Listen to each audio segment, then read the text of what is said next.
আমরা অনেকে আছি যে সূরা ফাতিহাটা শুদ্ধভাবে পড়তে পারি না। তো আজকে আপনাদেরকে আমি সূরা ফাতিহাটা একবার শুদ্ধ করে বলার চেষ্টা করব। আপনারা অবশ্যই ভিডিওটা দেখবেন এবং শেষ পর্যন্ত দেখে ভিডিওটা শেয়ার করে দিবেন, অন্য সবাইকে শিখতে সহযোগিতা করে দিবেন। আল্লাহু আকবার। বিসমিল্লাহির রহমানির রহিম।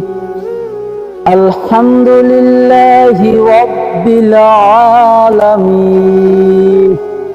আর রহমানির রহিম। মালিকি ইয়াউমিদ্দিন।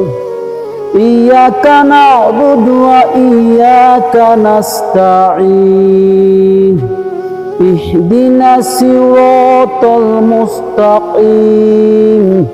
সিরাতাল লাযীনা আন'আমতা আলাইহিম গায়রিল মাগদুবি আলাইহিম ওয়ালাদ-দাল্লিন।